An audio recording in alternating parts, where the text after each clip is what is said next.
Oke, assalamualaikum warahmatullahi taala wabarakatuh. Alhamdulillah, bersyukur kita kehadrat ilahi kerana dengan limpah dan kurnianya dapat lagi kita bersama di hari ini, menikmati satu lagi hari untuk kita bernafas di atas muka bumi ini. Kita tak tahu esok kita hidup lagi kodok kita tak tahu. Kita tak tahu esok kita hidup lagi kodok, esok kita sihat kodok, kita tak tahu semua tu. Tetapi apa yang penting, Rasulullah sallallahu alaihi wasallam bersabda, barang sesiapa yang bersedekah, dia akan mendapat 4 perkara. Perkara pertama, dipanjangkan umur. Yang kedua, dimurahkan rezeki. Yang ketiga, mati dalam keadaan yang baik. Yang keempat, cari sendiri, saya lupa lah. Okey. Jadi bila kita tak tahu esok ni kita hidup ke tak, cubalah bersedekah, tawakal pada Allah Subhanahu Wa Taala. Okey, kita bersedekah sebab Nabi Rasulullah sallallahu alaihi wasallam bersabda, baginda bersabda, dia kata kalau kita bersedekah dipanjangkan umur. Jadi kita tak tahu esok kita mati ke hidup lagi. Esok dia kada kita nak sedekah. Apa kata kita sedekah lalu hari ni? Sedekah ni kakak bukan kata kita sedekah kepada orang luar. Sedekah yang paling utama adalah kepada ibu dan ayah kita, kepada adik-beradik kita, sanak saudara kita. Itu adalah sedekah. Kita boleh beri sedekah. Orang sekeliling kita, anak saudara ke, sepupu sepapak, kita boleh beri sedekah. Okey. Jadi bila kita sedekah kepada adik-beradik, apa semua orang sekeliling yang adik-beradik kita susah kita sedekah belakang, insya-Allah Tuhan akan bukakan pintu rezeki. Okey. Bila Tuhan buka pintu rezeki, semakin banyak rezeki kita dapat, semakin banyak jugalah kita perlu menderma ataupun bersedekah kepada di jalan Allah Subhanahu Wa Taala. Okey? Jadi saya berharap kepada semua, kita tak tahu kita hidup ke ataupun mati esok. Pani ke sejak lagi ke hidup ke aku ni? Mati ke hidup? Jadi kita nak mengelakkan daripada benda-benda begitu, pertanyaan persoalan dari kita. Kita tawakal pada Allah Subhanahu Wa Taala, kita bersedekah. InsyaAllah bila kita bersedekah tu dipanjangkan umur. Ni okey amal royak ni. Rasulullah royak dalam hadis ada royak dah. Dalam hadis ada royak. Jadi bersedekah dah. Ya siapa komen bodak ke belak sungguh dah. Jadi satu lagi saya nak tekankan kepada anda semua, kalau ada orang mengata pada diri kita dah, orang sahabat kita ke, jiran tetangga ke, sepupu sepapak ke, anak saudara ke, siapa-siapa saja, kawan-kawan sahabat ke, orang di pejabat ke, yang bernama manusia yang suka mengata kat kita, kita maafkanlah. Sebab apa? Orang yang mengata kita tu ilmu sani je, nipis kulit bau je. Sebab apa saya royak kulit bau je?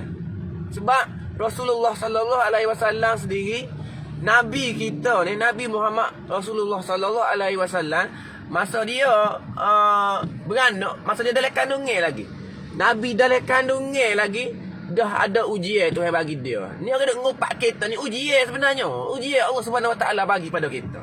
Jadi Rasulullah kita ni, kekasih hati kita, kekasih yang paling aku cintai ialah Rasulullah sallallahu alaihi wasallam, yang paling aku sayangi Rasulullah sallallahu alaihi wasallam. Okey. Jadi orang duk ngata kita gini. Nabi Muhammad Rasulullah sallallahu alaihi wasallam, tahu tak? Nabi kita, Nabi Muhammad, orang duk kata dia, Nabi sakit hati juga tahu. Tapi Nabi tak simpan dalam hati. Nabi pun ada terasa hati jugalah. Bukan sakit hati dia, Nabi terasa hati. Masyarakat duk mengatakan Nabi Nabi terasa hati. Contohnya masa Rasulullah nak pergi berdakwah ke kampung Taif, tak? Rasulullah nak pergi berdakwah ke kampung Taif. Siapa kau orang lepas najis ke apa, pekong batu, siapa berdarah kepala Rasulullah ni. Masa tu tak ada lagi orang nak memeluk agama Islam masa tu dah. Lepas tu Rasulullah sallallahu alaihi wasallam pun berjalan pulang ke rumah. Semasa jalan perjalanan pulang tu, Rasulullah tu berehatlah sebentar. Marilah seorang budak kampung Taif tu mari jumpa Rasulullah, membawa minuman bersama dengan anggur, kalau saya tak silap. Dia pun buat bagilah Rasulullah makan. Rasulullah pun sebut bismillahirrahmanirrahim. Budak tu terkejut. Budak tu pun terus memeluk Islam. Sikap orang bersabar kan. Sikap orang yang bersabar itu adalah lebih indah daripada intan dan permata, guys. Okay? So kita kena bersabar. Bila orang mengata kat kita, kita perlu bersabar. Kita perlu reda. Mungkin ni ujian Tuhan bagi. Sabar kan. Orang mengata, orang kata gitu, kata gini tak. Kita perlu bersabar. Sebabnya Nabi kita sendiri buat kita nak demo, orang duk ngata kita duk fitnah, kita duk kuduh kita. Ada kulit bawel aja. Kulit bawel dia tak sedut teriak gapo lah, tak sedut rasa rusing, kek pala duk mikir duk ngata tak payah. Kulit bawel je sebab apa kulit bawel saya royak? Nabi kita, Nabi Muhammad Rasulullah sallallahu alaihi wasallam, kena kata gapo Nabi relax gitu lah. Nabi tak simpan lati, Nabi maafkan semua. Sebab tu bila kita nak tidur malam, kita kena maafkan semua orang hak buat salah dengan kita. Kita kena maafkan semua. Sahabat semua dengar saya royak dah. Jadi saya berharap pada semua kalau ada orang ngata, biar katalah. Kita relax buat semangat, confident level tahap A macam saya sekarang. Mana ngata saya tapi saya relax, confident, relax gitu. Saya mikir gini orang ngata saya. Contoh lelai. Dia ngata saya lelai. Saya gelak.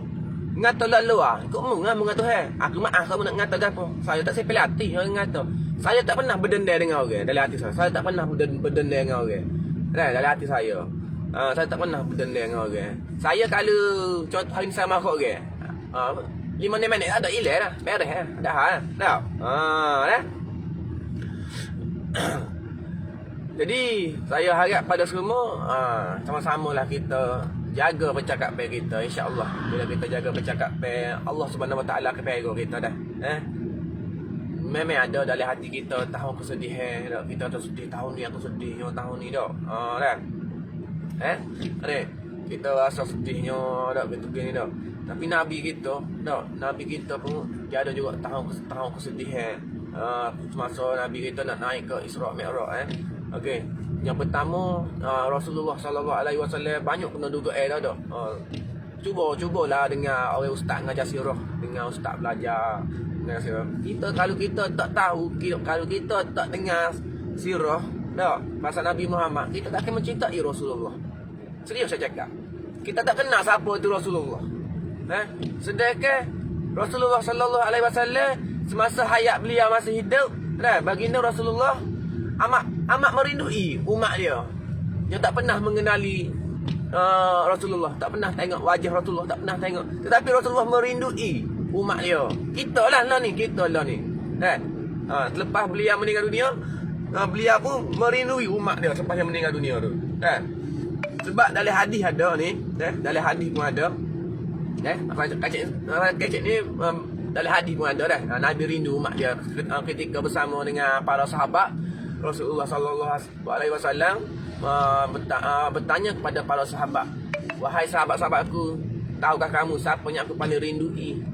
Lalu sahabat pun menjawab, "Kami wahai Rasulullah." Betul, tetapi kurang tepat jawapan itu. Siapa tanya rupanya Rasulullah merindui kita umat dia dah. Lepas tu saya harap kepada semua sekali, saya harap pada semua jagalah percakapan ke apa semua gitu gini lah.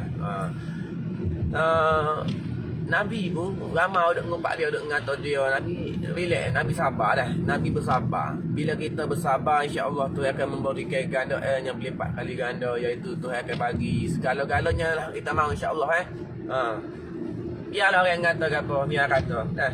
Tuhan ni kulit bau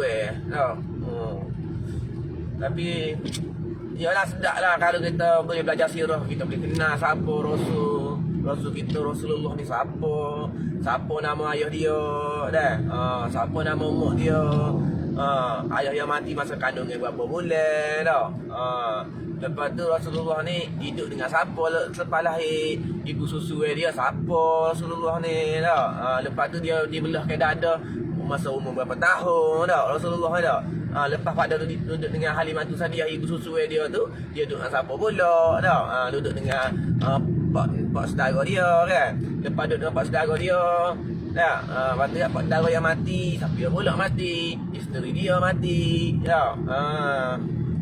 lepas tu barulah Tuhan beri banyak ujian kepada Rasulullah sallallahu alaihi wasallam, banyak ujian. Sebab tu dalam hati kita, kehidupan hari-hari kita kena berselawat kepada Nabi. Boleh-boleh bawa kereta, boleh-boleh basuh baju, Allahumma salli ala sayyidina Muhammad wa ala ahli Muhammad.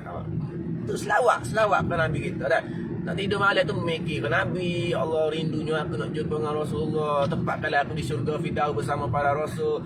Aku nak ya Allah ditempatkan aku bersama dengan Rasulullah sallallahu alaihi wasallam. Tak ada lah. Yang paling mulia atas muka bumi Allah Subhanahu wa taala ni, lebih mulia daripada malaikat, lebih mulia daripada segala-galanya adalah Rasulullah sallallahu alaihi wasallam. Sebab apa dia paling mulia? Sebab tu dia ujian daripada kecil sampai ke besar. Rasulullah sallallahu alaihi wasallam ni dia boleh hadapi semuanya.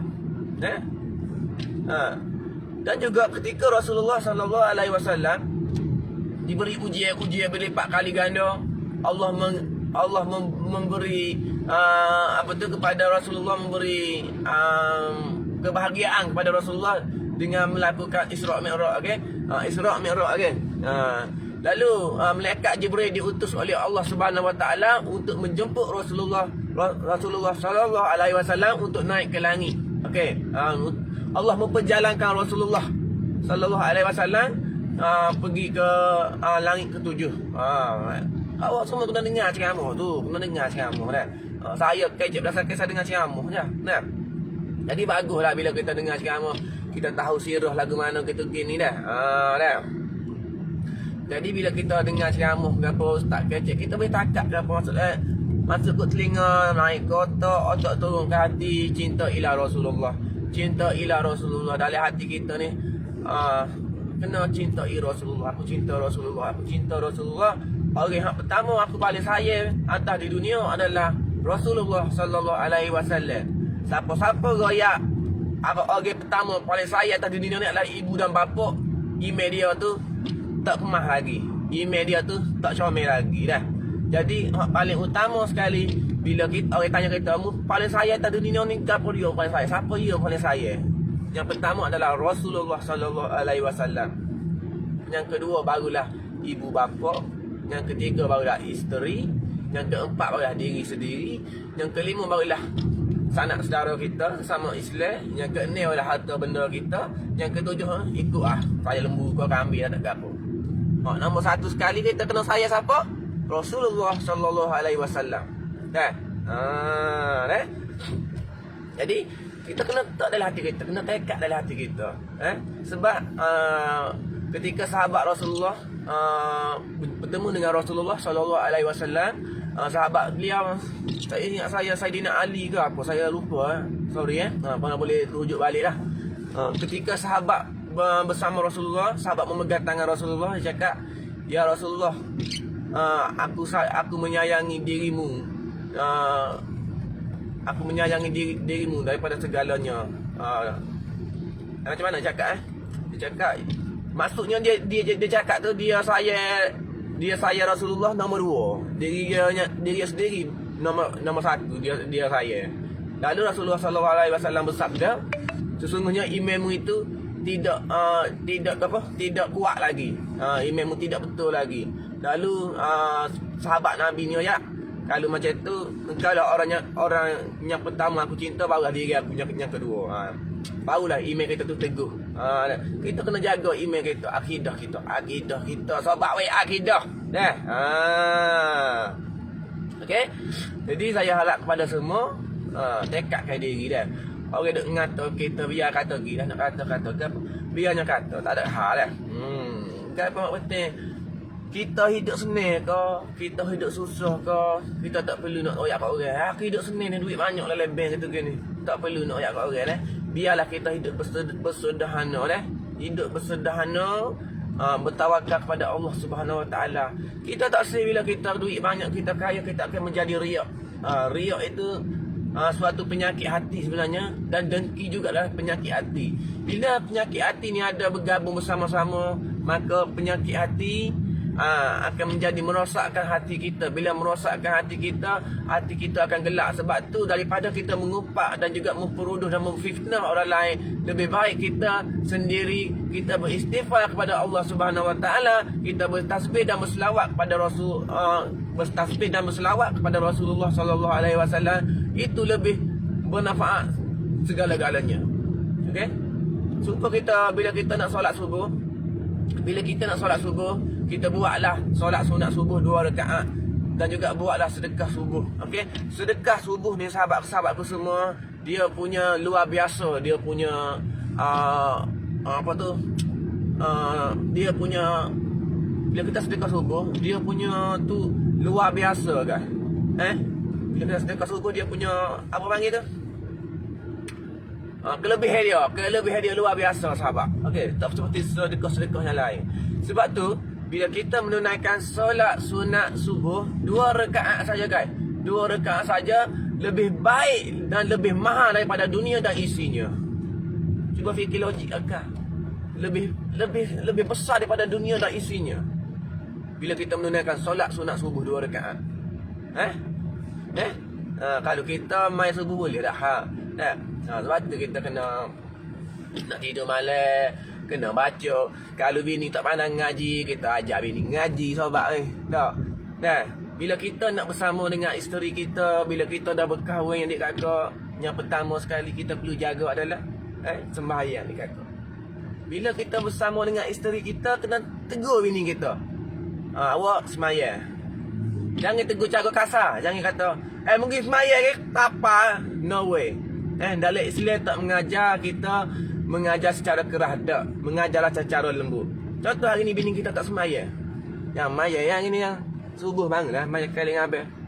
Dia bangun sembahyang. Zuhur tak sembahyang. Kita perlu ayat dia. Bangun sembahyang zuhur tu kata. Tak, sembahyang asar, sembahyang maghrib, sembahyang isya. Tak. Kita suruh dah yang sembahyang, dia tak sembahyang. Dosa tu dia tangguhlah. Bila kita lepas dah api neraka, esok lepas dah kita. Kalau kita suruh bini kita sembahyang, bini kita tak sembahyang, tapi kita suruh dah. Dosa tu kita lepas dah. Bini kita tangguh sendiri dosa tu. Sebab kalau kita tak suruh, dosa bini kita tak atas kepala kita. Nabi Wasallam bersabda, orang yang muflih di akhirat adalah orang yang macam mana? Orang macam ni, seorang suami tidak menegur isteri yang memakai ketat. Seorang suami tidak menegur anak yang memakai ketat. Sebab apa? Kita tak sih menjadi orang muflih di akhirat kelak. Kita tak sih lah. Sebab tu bila kita dah berumah tangga ni, kita mengelakkan daripada benda-benda yang tak sepatutnya kan. Mengelak benda-benda macam tu macam ni. Perkara asasnya utama, bila kita dah berkahwin, kita nak bina mahligai bersama isteri kita. Kita nak bimbing isteri kita, nak bawa anak isteri kita pergi ke syurga Firdaus. Lepas sembahyang tu minta lah dengan Allah Subhanahu Wa Taala, ya Allah ya Rahman ya Rahim, ya Razak ya Wati, ya Allah, ampunilah dosa aku dan isteriku dan juga dosa keluargaku, dosa guru-guruku, kawan-kawan kaum muslimi dan muslimat, ya Allah. Tempatkanlah kami semua di syurga Firdaus, ya Allah. Tempatkanlah juga aku dengan isteriku tetap bersama dunia dan akhirat, ya Allah. Tetapkanlah aku bersama isteriku di dalam syurga Firdaus bersama para rasul. Kita kena doa macam tu, sahabat. Kita kena doa macam tu. Kalau kita tak doa macam tu, bila kita tak berusaha, bila kita tak suruh bini kita sembahyang, putus rumah tangga kita. Sebab apa? Sembahyang ni ibarat tiai agama. Bila kita suruh sembahyang, bini kita sembahyang, kita pun sendiri sembahyang, kita buat tiai rumah sebenarnya. Sebab kita berkahwin, kita nak bina mahligai rumah tangga, tahu tak? Bila kita isteri kita sembahyang, kita tengok bini kita sembahyang, ya Allah ya Tuhan aku, sejuknya hati aku, ya Allah. Serius saya royak bila saya tengok bini saya sembahyang, saya rasa alhamdulillah bini aku dengar aku, ya. Saya serius saya royak. Bini saya sembahyang, saya rasa sejuk hati. Malam-malam baca kitab Quran dengan dia. Baca gapo malam, baca surah Al-Mulk malam-malam. Saya dengan bini saya baca surah Al-Mulk. Saya tak pandai ngaji, tapi ya pakai earphone buka ngaji dalam YouTube. Mula mudah ke zaman teknologi kalau ni dah. Dah. Jadi tok lelaki semaya tapi bini semaya tapi tok lelaki kaki ketung. Kira ni nak ayat. Dah. Walaupun kita minum ketung gapo, dah nak pada saya awak minum ketung lah. Dah. Saya awak minum ketung gapo, kalau boleh jangan minum ketung. Berhentilah minum ketung dah. Bila kita semaya dalam keadaan kaya guys, dosa guys. Tak ke satu kita kejek. Semaya kat berapa ni, kat berapa ni, dosa. Kalau boleh tinggallah minum ketung. Saya dulu kuat kot minum ketung dulu saya. Saya tinggal kot minum ketung. Alhamdulillah dan saya tak minum ketung, alhamdulillah. Bila kita bahagia bersama isteri, bila isteri kita semaya, malam-malam nak tidur baca surah Al-Mulk dulu. Sebab surah Al-Mulk ni kita terhindar daripada siksa kubur, sobat semua. Mendengar aku ayat ni. Bila kita baca surah Al-Mulk malam-malam, kita terhindar daripada siksa kubur. Aku nak tolong pokok emung ni, nak ayat ni budak-budak weh. Aku nak ayat ni. Ni kita tak tahu nak apa, nak tidur malam pakai kerung gitu ngambil ais maya pun duk ngamang di wajib pun duk pakai tidur bodoh gitu. Kita ni nak terhindar daripada seksa kubur dekat akak noyak weh.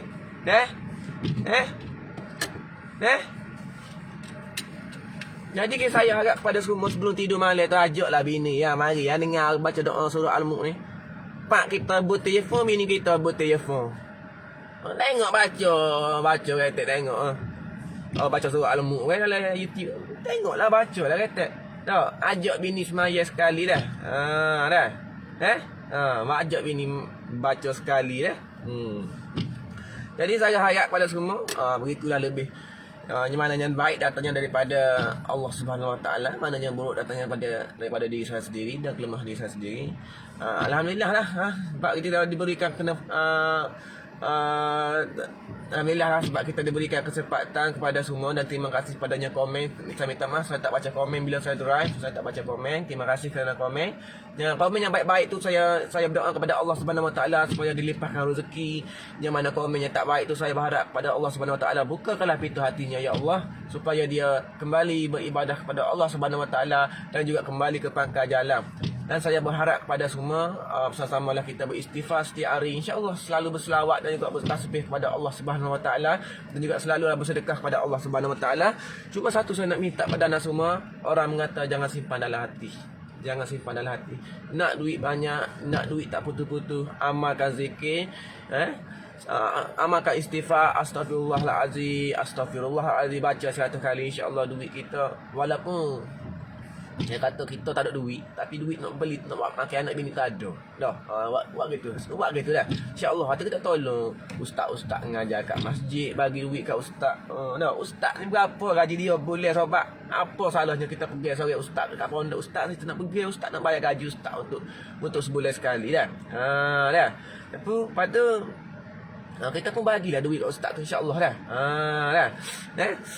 Okey, kita baca komen sekejap, kita swipe kembali ke pakar lengan. Suami tak pernah imankan isteri dan anak-anak sembahyang. Lagu mana? Suami awak kau, kalau bukan suami awak jangan duk buka aib. Orang jaga diri keluarga masing-masing. Tak sekiranya baik. Iaitu maknanya baik datang daripada Allah Subhanahu Wa Taala, maknanya buruk datang daripada diri saya sendiri. Wabillahi taufiq wal hidayah. Wassalamualaikum warahmatullahi taala wabarakatuh. Jumpa lagi. Bye bye.